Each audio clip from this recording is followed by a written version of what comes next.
கோவை மாவட்டம் காரமடை அடுத்துள்ள தேவனாபுரம் கிராமம். சாலையின் இருபுறமும் பச்சை பசேல் என்று காட்சியளிக்கும் வாழைத்தோட்டங்கள் நிறைந்திருக்கும் பகுதி அது. தற்போது ஆள் நடமாட்டம் இல்லாமல் அமைதியாக கிடக்கும் இங்குள்ள ஒரு தோட்டத்திலிருந்துதான் மக்கிப்போன ஒரு சடலத்தை போலீசார் கைப்பற்றியிருந்தனர். சதையை மண் அரித்து விட்டதால் சடலம் உருகுலைந்து கிடந்தது. அடையாளம் தெரியாத அந்த சடலத்தை போலீசார் பிரேத பரிசோதனைக்காக அனுப்பி வைத்திருக்கிறார்கள். இறந்து கிடந்தவர் யார் என்று எந்த துப்பும் குடைக்காத நிலையில் அவரை கொடூரமாக கொலை செய்து போட்டவர் பற்றிய தகவல்களையும் போலீசார் மிக தீவிரமாக தேடியிருக்கிறார்கள். சடலம் குடைத்து 3 மாதங்கள் ஆன பிறகும் எந்த தகவலும் குடைக்கவில்லை. சடலம் கிடந்த தோட்டத்திற்கு சொந்தக்காரரான சுப்பம்மாளிடம் போலீசார் தொடர்ந்து விசாரித்து வந்திருக்கிறார்கள். இந்த நிலையில்தான் சில நாட்களுக்கு முன்னதாக இந்த தோட்டத்தில் முத்து என்பவர் வேலை பார்த்ததும் சில மாதங்களுக்கு பின் அவர் சுப்பம்மாளுடன் ஏற்பட்ட பிரச்சனையால் வேலைக்கு வருவதில்லை என்பதும் தெரிய வந்திருக்கிறது. உடனடியாக போலீசார் முத்துவை தேடிய போதுதான் அவர் தலைமறைவாகி இருந்தது தெரிய வந்திருக்கிறது. முத்துவை கண்டுபிடிக்கும் வேளையில் இறங்கியிருக்கிறார்கள்.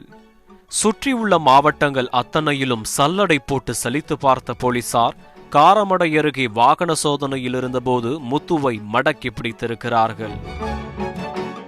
அவரிடம் நடத்திய விசாரணையில்தான் அன்று தோட்டத்தில் நடந்த கோர சம்பவத்தின் உண்மை வெளிவந்திருக்கிறது.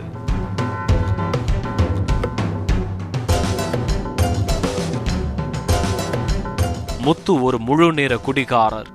ஆனால் ஒரு கோட்டர் பாட்டில் வாங்கும் அளவிற்கு கூட பணம் இல்லாததால் 10-20 என யாரிடமாவது வாங்கி இவரை போலவே காசில்லாமல் வருபவர்களிடம் கட்டிங் வாங்கி போடும் ஷேரிங் குடிமகன்.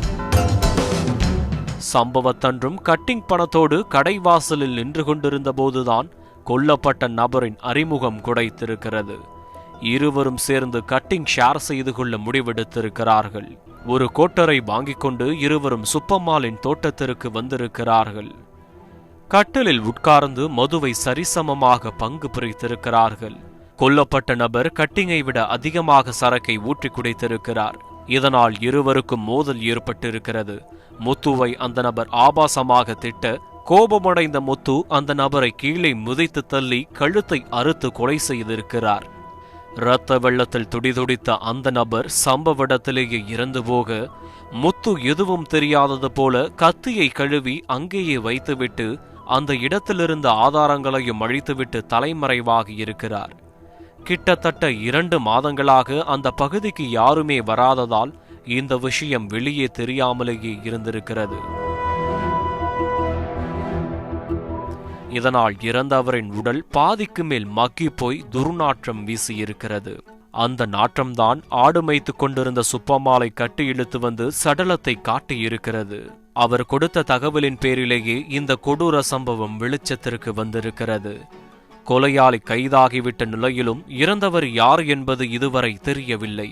இதனால் சுற்றுவட்டார பகுதிகளில் காணாமல் போனவர்களை பற்றிய தகவல்களை வைத்து போலீசார் தீவிரமாக விசாரணை நடத்தி வருகிறார்கள்.